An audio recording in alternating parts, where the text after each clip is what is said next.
बाळको अगाउना लेक्चरमां आपणे कार्य शुं छे, गति ऊर्जा शुं छे, कार्य ऊर्जा प्रमेय आ बधी चर्चाओ करी गया छे, तमने याद हशे। पण तमे एक वस्तु त्यां मार्क करी, त्यां आगळ आपणे बळने अचळ धार्युं छे। अचळ मतलब के बळ बदलातुं नथी। आपणे जेटली पण चर्चाओ करी एमां क्यांय एवो उल्लेख ज नथी कर्यो के बळ बदलायुं छे। एनो मतलब के बळ त्यां अचळ हतुं। पण एवं व्यवहारमां खरेखर कहीए तो एवं जरूरी ज नथी के बळ दर वखते अचळ ज रहेतुं होय।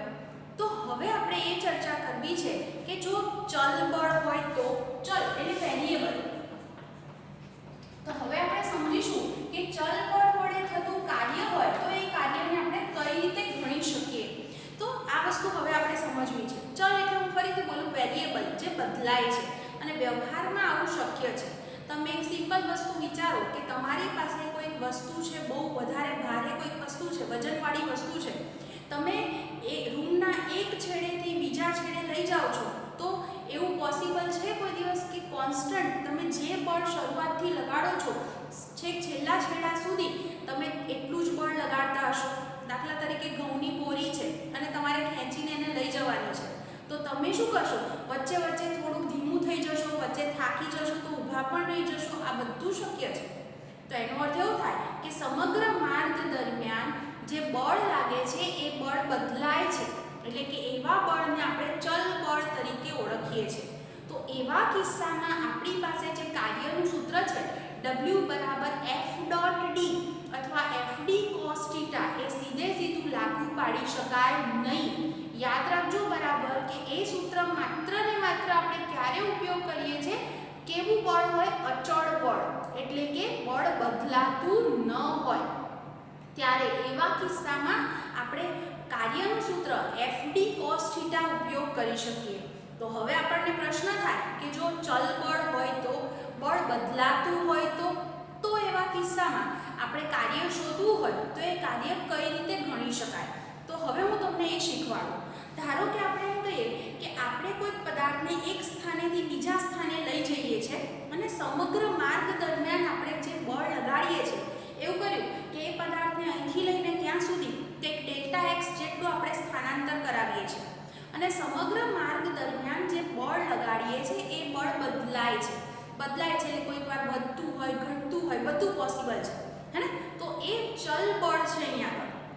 તો એવા કિસ્સામાં જો હું બળ વિરુદ્ધ સ્થાનાંતર x નો આલેખ દોરું છું તો ધારો કે અહીંયા આગળ બળ વિરુદ્ધ x નો જે આલેખ છે એ મને કંઈક આવો મળે છે, ગમે તેવો કોઈક આલેખ છે, આ રીતનો મને કંઈક આલેખ મળ્યો ધારો કે।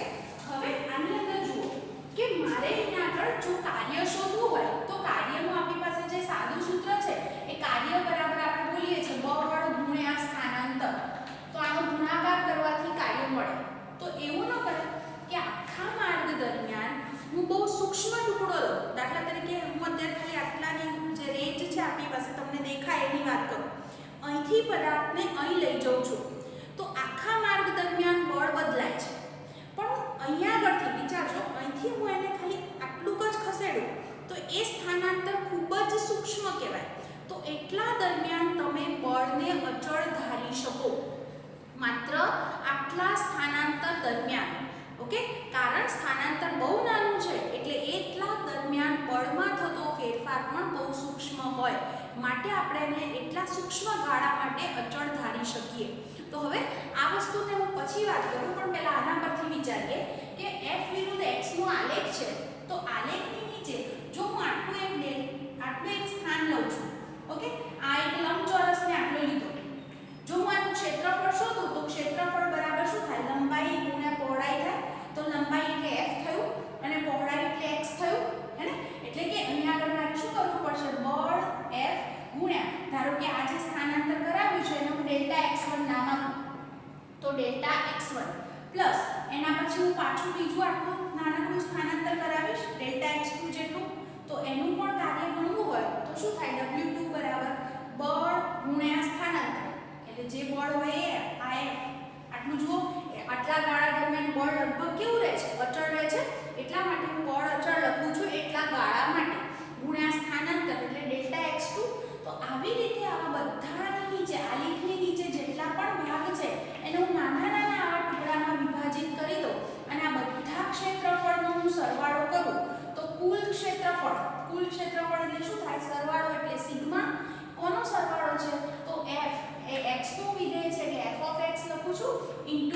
ડેલ્ટા એક્સ લખી શકાય હે ને અહીંયા આગળ ધારો કે આ ઇનિશિયલ સ્થાન છે તો હું એને એક્સ ઇનિશિયલ કહું ત્યાંથી શરૂ કરીને એક્સ ફાઇનલ સુધી એટલે અહીંયા આગળ આપણે ક્યાંથી ક્યાં સુધી સરવાળો કરીશું એક્સ ઇનિશિયલ થી એક્સ ફાઇનલ સુધી તો આ જે છે એ મને શું મળશે કુલ કાર્ય કેમ મેં કુલ કાર્ય લખ્યું કારણ કે તમે વિચારો ફરીથી અહીંથી પદાર્થને અહીં લઈ ગયા તો સમગ્ર ગાળા દરમિયાન બળ બદલાય છે માટે મેં એને નાના નાના ટુકડામાં વિભાજિત કર્યું હું એમ કહું છું કે પહેલા આટલું સૂક્ષ્મ સ્થાનાંતર કરાવું એ દરમિયાન બળ અચળ છે એમ ગણી શકાય તો આટલું કાર્ય પ્લસ આ W1 plus W2 plus W3 W4 એમ સરવાળો કરતા જઈએ એ બધા કાર્યોનો સરવાળો કરીએ તો આપણને કુલ કાર્ય મળી શકે એટલે કુલ કાર્ય W બરાબર આ બધા જ કાર્યોનો આપણે શું કર્યો સરવાળો એટલે એવું કહેવાય આ આલેખની નીચેનું ક્ષેત્રફળ જે થયું આખું ક્ષેત્રફળ એ મને કુલ કાર્ય આપશે હે ને તો આ રીતે આપણે સરવાળો દર્શાવી શકીએ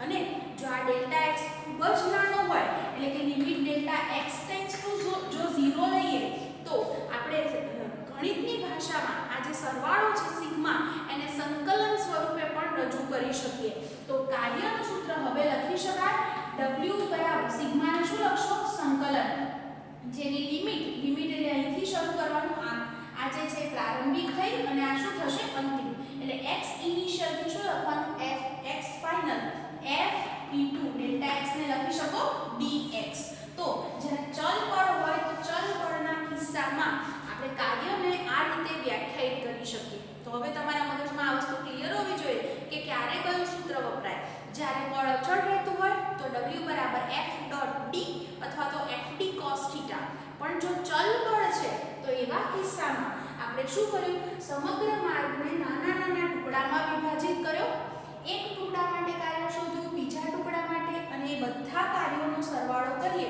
તો એ સરવાળો કુલ કાર્ય કહેવાય સરવાળો એટલે સિગ્મા અને એ જે સરવાળો છે એને આપણે જો આ ટુકડો બહુ જ એક સ્થાનાંતર ખૂબ જ સૂક્ષ્મ હોય તો એટલા દરમિયાન બળને અચળ ગણી શકાય માટે limit delta x tends to 0 લઈએ તો સરવાળાને સંકલન લખી શકાય છે તો હવે તમારું સૂત્ર લખી શકાય w બરાબર સંકલન x ઇનિશિયલ થી x ફાઇનલ f dx આ રીતે આપણે રજૂ કરી શકીએ બીજું તમને અહીંયા આગળ MCQ પૂછવું હોય તો આવું પૂછી શકાય કે f વિરુદ્ધ x ના આલેખની નીચેનું ક્ષેત્રફળ એટલે આલેખ દોર્યો એની નીચેનું ક્ષેત્રફળ કઈ રાશિ આપે છે તો જુઓ શું મળ્યું આપણને કાર્ય હે ને તો એ કાર્ય દર્શાવે છે એમ કહી શકાય હવે તમારી પાસે આ એક સૂત્ર થયું આની મદદથી જો તમને કોઈ ક્વેશ્ચન પૂછવો હોય મારે તો હું કંઈક આવો ક્વેશ્ચન બનાવી શકું જુઓ દાખલા તરીકે કોઈક બળ f of x બરાબર આવું સૂત્ર આપ્યું છે x³ માઈનસ થોડું સિમ્પલ લો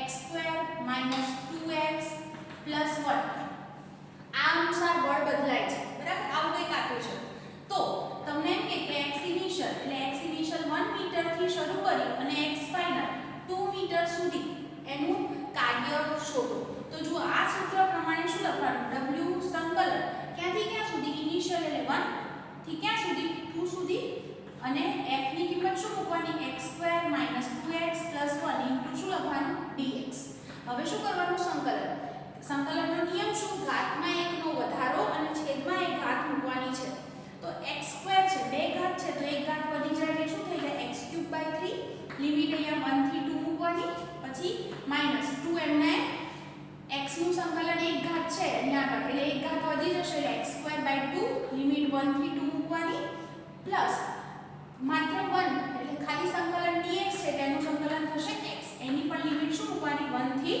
2 જુઓ સાદુરૂપ શું થાય સાદુરૂપ આપવા માટે હંમેશા યાદ રાખો upper limit minus lower limit એટલે અહીંયા આગળ શું કરવાનું x બરાબર પહેલા 2 મૂકવાના એટલે શું થાય 2³ સીધો જ લખો 2 નો ઘન શું થાય 8 એટલે 8/3 માઈનસ x ની જગ્યાએ 1 લખો એટલે 1/3 એટલે આવું થયું સાદુરૂપ માઈનસ જો 2 અને 2 તો કેન્સલ એટલે શું છે x² એટલે પહેલા 2 નો વર્ગ લઈને માઈનસ છે તો માઈનસ લખો પછી કૌંસમાં upper limit minus lower limit એટલે x ની જગ્યાએ પહેલા 2 લખ્યા પછી માઈનસ x ની જગ્યાએ 1 લખવાના પછી પ્લસ પહેલા x ની જગ્યાએ 2 પછી x ની જગ્યાએ 1 એટલે શું લખવાનું 2 - આનું સાદુરૂપ આપો એ તમારો જવાબ બની જશે તો આ રીતે તમારે જો ચલ બળ વડે થતું કાર્ય હોય એના પરનો કોઈ ક્વેશ્ચન હોય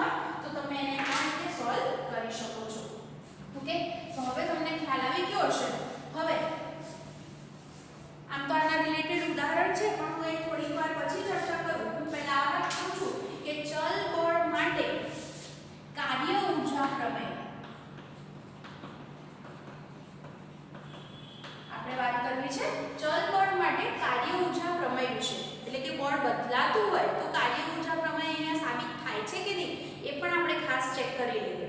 જુઓ હવે અહીંયા આગળ આપણે અહીંથી શરૂ કરીએ ગતિ ઉર્જાથી. તો ગતિ ઉર્જા એટલે કે બરાબર મારી પાસે શું સૂત્ર છે 1/2 mv². તો જુઓ જો એવું કહીએ આપણે કે સમય સાથે ગતિ ઉર્જા બદલાય છે એટલે કે મારે શું કરવું છે કે સમય સાથે ગતિ ઉર્જામાં થતો ફેરફાર લખવો છે. એટલે dk/dt લખાય ફેરફાર એટલે વિકલન. તો એનો અર્થ એવો થાય કે અહીંયા જમણી બાજુ પર d/dt લગાડવું પડે કોને આગળ 1/2 mv² આગળ.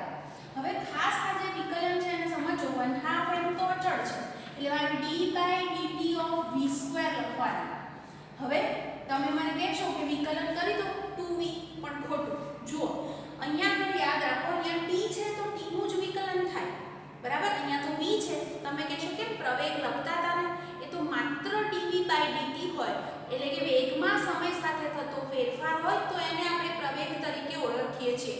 પણ અહીંયા આગળ તો શું છે v² છે અને એનું t સાપેક્ષ વિકલન છે જે શક્ય નથી. તો હવેનું સ્ટેપ બહુ જ ધ્યાનથી જોજો. આને હું dv વડે ગુણી અને ભાગી દઉં છું. આવું તો કરી શકાય. હવે જુઓ આ બંનેના સ્થાનની અદલાબદલી કરું તો શું લખાય 1/2 m d/dv. આની જગ્યાએ મેં આ પદ લખ્યું of v² ઇન્ટુ શું વધે dv/dt વધે. તો જુઓ ને શું સાદુરૂપ લખાય 1/2 m. હવે અહીંયા v છે ને અહીંયા v છે તો v² નું વિકલન થાય શું થાય 2v થાય અને dv/dt એટલે તમે ઓળખો છો પ્રવેગ હે ને. તો વેગમાં સમય સાથે થતો ફેરફાર એને હું કઈ રીતે લખી શકું પ્રવેગ તરીકે. 2 અને 2 કેન્સલ થશે. શું વધ્યું હવે આપણી પાસે dk/dt શું લખી શકાય જમણી બાજુ જુઓ m a અને v વધ્યા છે તો m a * v. m * a એટલે બળ થશે તો આને f * v પણ લખી શકું છું. તો આ dk/dt બરાબર આપણે લખી શકીએ f * v. અને વેગ એટલે યાદ કરો વેગ એટલે શું લખે છે dx/dt. x નું સમય સાપેક્ષ વિકલન કરો ત્યારે વેગ મળે એટલે આના પરથી બે બાજુ t વાળું પદ કેન્સલ વિચારીએ તો dk = શું લખી શકાય f dx. જો હું આનું સંકલન કરું તો શું થાય સંકલન dk બરાબર સંકલન f dx લખાય. સંકલન ક્યાંથી ક્યાં લખીશું ઇનિશિયલ થી ફાઇનલ. કે અહીંયા આગળ x નું ઇનિશિયલ સ્થાન શું હોય x ઇનિશિયલ અને ફાઇનલ શું હોય x f. એવી રીતે કાઇનેટિક એનર્જી માટે શું લખાય k ઇનિશિયલ થી શું લખાય k ફાઇનલ. હવે શું કરાય લિમિટ મૂકો. અહીંયા આગળ પહેલા dk છે તો એનું સંકલન થશે k લિમિટ થશે ઇનિશિયલ થી ફાઇનલ f અચળ બરાબર સૂક્ષ્મ ગાળા માટે. અહીંયા આગળ dx નું સંકલન થાય x લિમિટ ઇનિશિયલ થી ફાઇનલ. ઓકે હવે શું કરશો upper limit minus lower limit એટલે કે k final minus k initial થશે અને જમણી બાજુ શું થશે f * x final minus x initial. એટલે કે ડાબી બાજુનું પદ છે ડેલ્ટા k અને જમણી બાજુનું પદ છે f ડેલ્ટા x એટલે કે કાર્ય. તો અહીંયા આગળ પણ કાર્ય ઊર્જા પ્રમેય સાબિત કરી શકાય છે. હું હજી એક વખત રિપીટ કરું કે શું કર્યું મેં. ગતિ ઊર્જા આપણે જાણીએ છીએ 1/2 mv². સમય સાથે ગતિ ઊર્જામાં શું ફેરફાર થાય છે કારણ કેવા બળ હેઠળ ચર્ચા કરીએ છીએ ચલ બળ એટલા માટે. તો એનું સમય સાપેક્ષ વિકલન કર્યું. વિકલન કરો છો તો v નું વિકલન ન થાય 1/2 m તો અચળ છે પણ v નું t સાપેક્ષ વિકલન શક્ય નથી. એટલે મારે અહીંયા v વાળું પદ જોઈતું હતું તો મેં dv વડે ગુણી અને ભાગી દીધા. પછી મેં આ બંને પદની અદલાબદલી કરી તો dv/dt તો પ્રવેગ દર્શાવશે અને v² નું વિકલન થઈ જશે 2v જેમાંથી m * a બરાબર f લખી શકાય. એવી રીતે વેગને મેં dx/dt લખ્યો છે કારણ મારે બળ અને સ્થાનાંતર તરફ જવું છે માટે મેં આ સૂત્રમાં ફેરફાર કર્યા. તો આના પરથી આનું પછી સંકલન કર્યા બાદ લિમિટ શું હોય ઇનિશિયલ થી ફાઇનલ બંને બાજુ લિમિટ મૂકો છો તો આપણને અહીંયા કાર્ય ઊર્જા પ્રમેય મળે છે. તો આ રીતે ચલ બળ માટે તમે કાર્ય ઊર્જા પ્રમેય સાબિત કરી શકો છો. તો અહીંયા આગળ ખાસ વસ્તુ જુઓ કે અહીંયા પર કાર્ય ઊર્જા પ્રમેય સાબિત થયો. આપણે ઘણી બધી જગ્યાએ કાર્ય ઊર્જા પ્રમેયનો ઉપયોગ કરતા હોઈએ છીએ પણ છતાં પણ એની કેટલીક મર્યાદાઓ છે.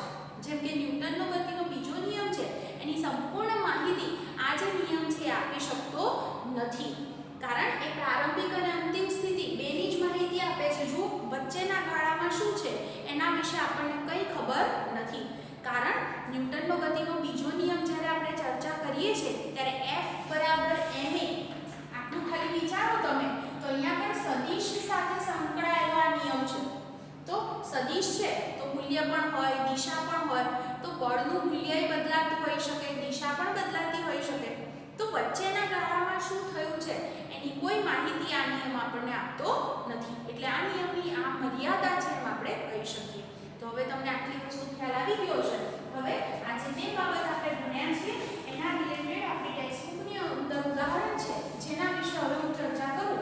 પહેલા વાત કરીશ ઉદાહરણ નંબર 6.5 વિશે. જુઓ, રકમની અંદર આપણને શું કહે છે કે રેલવે પ્લેટફોર્મની ખરબચડી સપાટી પર એક બહેન પતરાની પેટી ઘસડે છે. એક બેગ લઈને આમ ખસેડીને ચાલે છે. તે 10 મીટર અંતર સુધી 100 ન્યૂટન બળ લગાડે છે. 10 મીટર જેટલું અંતર થયું ત્યાં સુધી 100 ન્યૂટન બળ લગાડ્યું.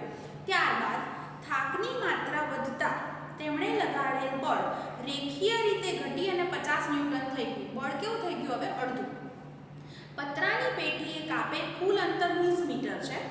બહેને લગાડેલ બળ અને 50 ન્યૂટન જેટલા ઘર્ષણ બળ સ્થાનાંતર દર્શાવતો આલેખ દોરો. ઘર્ષણ બળ વિરુદ્ધ સ્થાનાંતરનો આલેખ દોરવાનો છે. બંને બળ વડે 20 મીટર અંતર સુધીમાં થયેલ કાર્ય પણ શોધો. જો પહેલા આપણે આલેખ વિચારીએ. આલેખની અંદર અહીંયા આગળ હું બળ લઈશ, બરાબર, અને અહીંયા આગળ આ દિશામાં એમણે કરેલું સ્થાનાંતર છે. ઓકે, જુઓ હવે આપણે જે સ્થિતિ કીધી છે એ વાત કરીએ. અહીંયા શરૂઆત એટલે 0 સ્થાન કહેવાય. હવે જુઓ એમણે શું કર્યું કે 10 મીટર સુધી કોન્સ્ટન્ટ કેટલું બળ લગાડ્યું છે? 100 ન્યૂટન. તો બળ જે છે અહીંયા આગળ હું લખું છું એની વેલ્યુ 100 ન્યૂટન છે. કેટલા અંતર સુધી? તો ટોટલ જે અંતર હોય એમાંથી જ્યાં સુધી 10 મીટર અંતર થાય છે ત્યાં સુધી એ સળંગ આટલું બળ લગાડે છે. પછી થાકી ગયા એ બેન અને પછી કેટલું બળ લગાડ્યું એમને? રેખીય રીતે ઘટે છે એટલે રેખીય એટલે આમ સુરેખ કહી શકાય. તો એ બળ ઘટી અને કેટલું થઈ ગયું? હવે અહીંયા આગળ આ સ્થાને 50 ન્યૂટન, અડધું થઈ ગયું છે હે ને. અને એ ક્યાં સુધી ચાલ્યા છે? ટોટલ 20 મીટર અંતર સુધી. તો આવી રીતે તમને કંઈક આલેખ મળી શકે. ઓકે, બીજું એવું પણ કીધું છે કે ઘર્ષણ બળ છે એ ઘર્ષણ બળ પણ 50 ન્યૂટન છે. તમે જાણો છો કે ઘર્ષણ બળ વિરુદ્ધ દિશામાં હોય એટલે માઈનસ હોય એટલે અહીંયા -50 ન્યૂટન આવે. આ કયું બળ લખ્યું મેં? ઘર્ષણ બળ. અને એ પણ ક્યાં સુધી છે? કઈ સુધી લાગે છે? અને ગતિની વિરુદ્ધ દિશામાં લાગે માટે માઈનસ હોય. તો હવે આવો આલેખ બન્યો. હવે તમને શોધવાનું શું કીધું છે કે ત્યાં સુધીમાં થયેલું કુલ કાર્ય શોધો. એટલે બે રીતે કાર્ય શોધવાના છે. જુઓ, આપણે હમણાં પણ વાત કરી કે f વિરુદ્ધ x હોય તો એના આલેખ નીચેનું જે ક્ષેત્રફળ છે એ કાર્ય આપશે. તો પહેલું જે છે હું આ બધાના નામ આપી દઉં. કંઈક આ જે છે આ સ્થાનનું નામ આપી દઈએ O, પછી આનું નામ આપી દઉં A, B, C, D, E, F, બહુ બધા નામ આપીએ છે, G, H અને I. ઓકે, આ બધાને આપણે નામ આપી દીધા. હવે આપણે જાણીએ છીએ એ પ્રમાણે શું લખી શકાય? F વિરુદ્ધ x ના આલેખ નીચેનું ક્ષેત્રફળ કઈ રાશિ આપશે? કાર્ય આપશે. ઓકે, એટલે કે આપણે જે પહેલા કાર્ય જે શોધીએ એ કાર્ય એટલે આ આલેખ પહેલા ઘર્ષણ બળવાળું કાર્ય પછી શોધીએ. પહેલા જે છે આ જે કાર્ય થયું એ કાર્ય ગણો. તો આલેખ નીચેનું ક્ષેત્રફળ, તો આલેખની અંદર કેટલી વસ્તુ છે તમને દેખાય છે? આટલો ભાગ બન્યો O, B, C, D, F. તો આટલો જે ભાગ થયો આખાનું મારે ક્ષેત્રફળ શોધવું પડે. તો એ ક્ષેત્રફળ ઈઝીલી એમ નહીં ગણી શકાય. કેવી રીતે ગણાય? એવું કરે, આ એક ચોરસ દેખાય છે તમને O, B, C, G એનું ક્ષેત્રફળ પ્લસ, બરાબર, લંબચોરસ ગણો જે પણ, પ્લસ આ એક ત્રિકોણ દેખાય છે કયો? C, E, D એનું ક્ષેત્રફળ પ્લસ આ એક લંબચોરસ દેખાય છે E, D, F, G એનું ક્ષેત્રફળ. આ બધાનો હું સરવાળો કરું તો મને આટલા ભાગનું ક્ષેત્રફળ મળે જે કાર્ય આપશે. તો અહીંયા લખું કોનું કોનું ક્ષેત્રફળ લખીશ. અહીંયા આગળ ચતુષ્કોણ છે કયો કયો? O, B, C, G. O, B, C, G એનું ક્ષેત્રફળ પ્લસ ત્રિકોણ કયો બન્યો છે? C, E, D. C, E, D નું ક્ષેત્રફળ પ્લસ આટલો જે ભાગ છે કયો? E, D, F, G. E, D, F, G નું ક્ષેત્રફળ. ઓકે, આ બધાનો આપણે સરવાળો કરી દઈએ. ચલો હવે જુઓ, આટલા ભાગનું ક્ષેત્રફળ કરવું હોય તો લંબાઈ ગુણ્યા પહોળાઈ થાય. તો જુઓ, આમ લંબાઈ જુઓ તો 10 છે અને પહોળાઈ એટલી છે, પહોળાઈ એટલે 100 છે. તો શું લખું? 10 ગુણ્યા 100.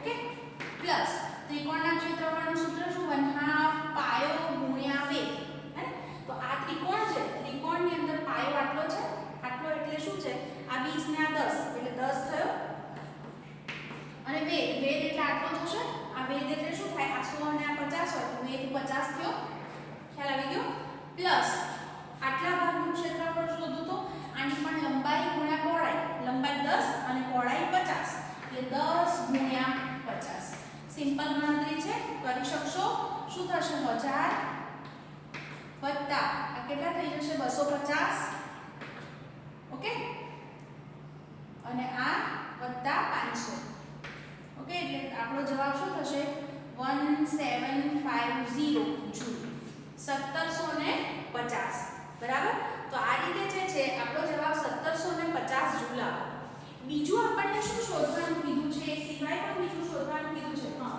અવરોધક બળ વડે થતું કાર્ય બીજું શું શોધવું છે અવરોધક બળ વડે થતું કાર્ય હવે જુઓ તમે જાણો છો અવરોધક બળ વડે જે થતું કાર્ય છે મેં W ડેશ નામ આપ્યું છે ને તો એ કાર્ય એટલે અહીંયા આગળ નીચેનો જે લંબચોરસ છે એનું ક્ષેત્રફળ થશે કારણ કે અવરોધક બળ વડે થતું કાર્ય જે છે એ વિરુદ્ધ થતું હોય એટલે માઈનસમાં હોય અને એ કાર્ય શું થશે સમગ્ર માર્ગ દરમિયાન તો કોનું ક્ષેત્રફળ લખું O F H I નું ક્ષેત્રફળ લખી શકાય કયા ભાગનું લંબચોરસ O F H I ચલો એનું ક્ષેત્રફળ શું થાય તો લંબાઈ ગુણ્યા પહોળાઈ એટલે આ 20 છે અને આ -50 છે એટલે લખું 20 ગુણ્યા -50 એટલે આપણો જવાબ શું આવશે -1000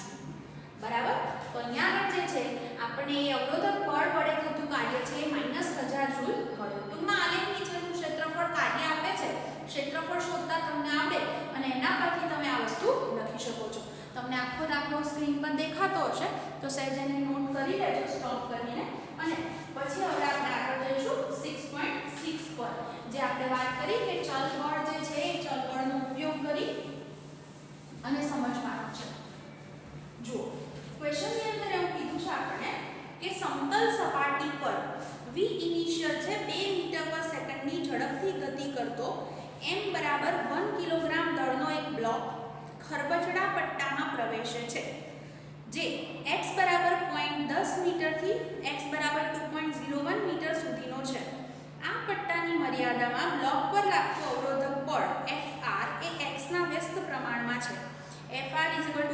k/x જ્યાં x કોની વચ્ચે હોય 0.1 થી 2.01 અને પછી બળ 0 ક્યારે x <0.1 કે x <2.01 હોય ત્યારે k બરાબર 0.5 જૂલ લેવાના કીધા છે અને એમ કીધું છે કે આ પટ્ટાને પસાર કર્યા પછી બ્લોકની અંતિમ ગતિ ઊર્જા અને અંતિમ ઝડપ આ બે રાશિ આપણને શોધવાની કીધેલી છે હવે શું આપ્યું છે ને એ પહેલા 1 બાય 1 નોંધીએ અને શું કહે છે સમજવાનો પ્રયત્ન કરીએ જુઓ પહેલી પ્રારંભિક ઝડપ v ઇનિશિયલ મને આપે છે 2 મીટર પર સેકન્ડ પદાર્થનું દળ છે 1 કિલોગ્રામ બરાબર અને બળ જે લાગે છે -k/x અનુસાર એ ક્યાં લાગે છે કેટલા ગાળામાં 0.1 થી આટલા ગાળા દરમિયાન જ્યાં k ની વેલ્યુ આપી છે 0.5 જૂલ તમારે જે છે આ k અલગ છે અને શોધવું છે શું k ફાઇનલ અંતિમ ગતિ ઊર્જા અને v ફાઇનલ આ બે વસ્તુ શોધવાની છે હવે છે ને આ વસ્તુ થોડું આ રીતે સમજવાનો પ્રયત્ન કરો તમને એવું કહે છે કે ધારો કે આ રીતે રસ્તો હોય વચ્ચે થોડો ખરબચડો આવી જાય અને પછી આમ સીધો આ ખરબચડો રસ્તો શરૂ ક્યાંથી થાય છે કે અહીંયા x બરાબર આ 0 હોય ને તો શરૂ થાય છે x બરાબર 0.1 થી અને પૂરો ક્યાં થાય છે x બરાબર 2.01 આટલો જ ભાગ ખરબચડો છે એટલે કે એટલા જ ભાગમાં આ બળ લાગે છે કેટલું -k/x અનુસાર એટલે જેમ x બદલાશે એમ બળ બદલાશે આવો અર્થ થયો એટલે કે આ બળ ચલ બળ છે એમ કહેવાય આવો મીનિંગ કહેવા માંગે છે ઓકે બાકીના ગાળામાં એ બળ લાગતું નથી 0 છે એવું આપ્યું છે ક્યારે આના પહેલાનો અને આના પછીનો ગાળો છે ત્યારે એટલે ત્યારે આપણે કોઈ ચિંતા કરવાની નથી આપણે આ ગાળામાં જ વાત કરવાની છે કે અહીંયા આગળ પ્રારંભિક ઝડપ ખબર છે અહીંયા પહોંચે ત્યારની અંતિમ શોધવાની છે ઓકે પછી પ્રારંભિક ગતિ ઊર્જા મળી જાય 1/2 mv² કરો એટલે તમને પ્રારંભિક ગતિ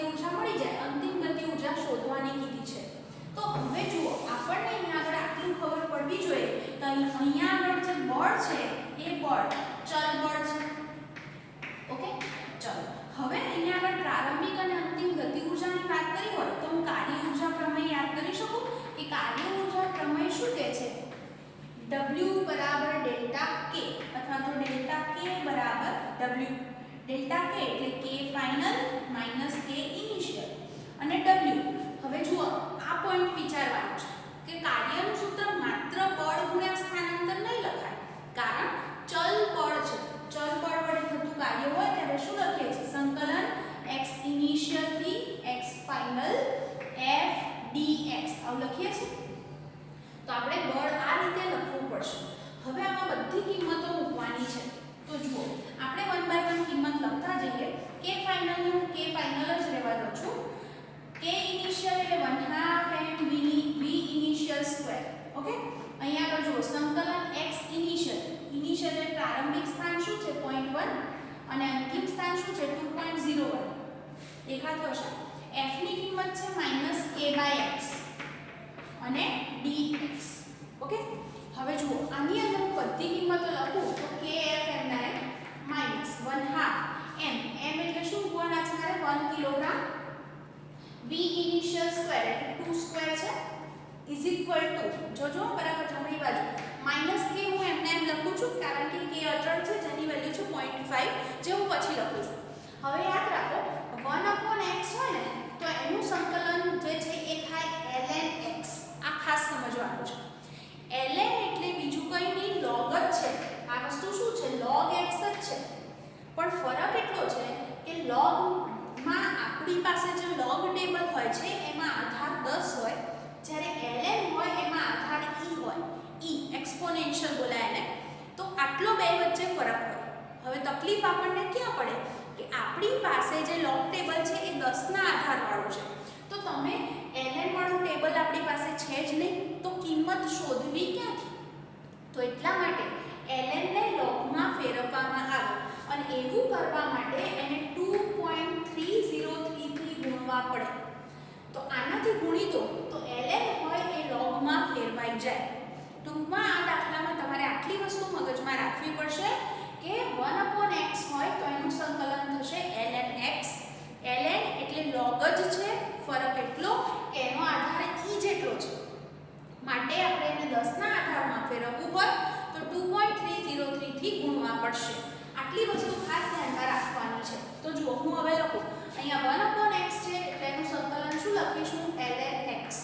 ઓકે, લિમિટ શું અહીંયા 0.1 છે, અહીંયા છે 2.01.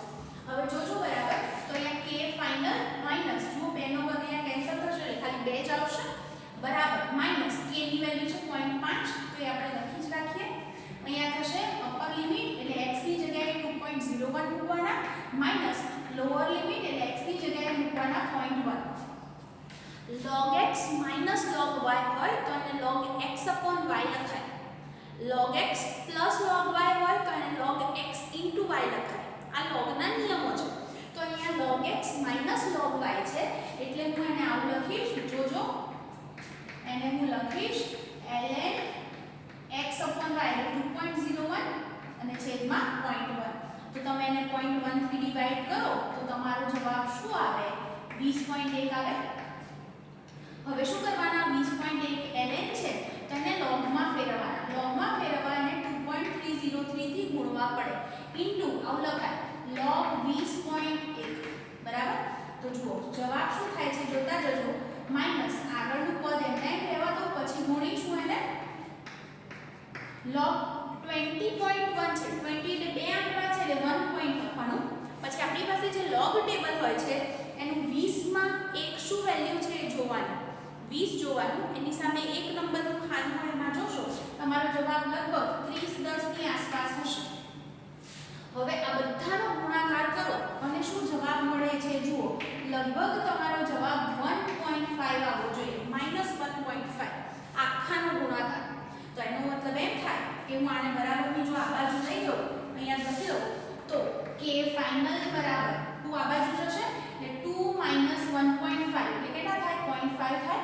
એટલે k ફાઇનલ બરાબર 0.5 જૂલ બરાબર. તો અંતિમ ગતિ ઊર્જા આપણને મળી ગઈ. જો અંતિમ ગતિ ઊર્જા મળે તો આપણી પાસે શું સૂત્ર છે? k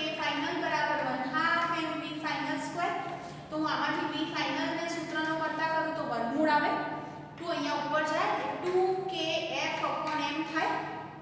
આની અંદર કિંમતો મૂકીએ 2kf એટલે 0.5 અને m છે 1 હે ને એટલે કે જુઓ 0.5 ગુણ્યા 2 એટલે 1 એકનું વર્ગમૂળ શું થાય 1 એટલે 1 મીટર પર સેકન્ડ.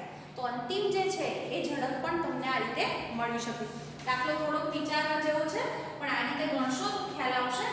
કાર્ય ઊર્જા પ્રમેયનો ઉપયોગ કર્યો, ચલ બળ હતું માટે આપણે આ સૂત્ર લીધું છે અને એની અંદર ઇનિશિયલ અને ફાઇનલ બધી કિંમત મૂકતા ગયા. આ સ્ટેપ મેઇન છે 1/x હોય તો એનું સંકલન થઈ જશે ln x, પછી upper limit minus lower limit log x minus log y કરો તો log x/y નિયમ છે અને ln ને log માં ફેરવવા 2.303 થી ગુણવા પડે. પછી સાદું રૂપ આપશો તો તમારો જવાબ આ રીતે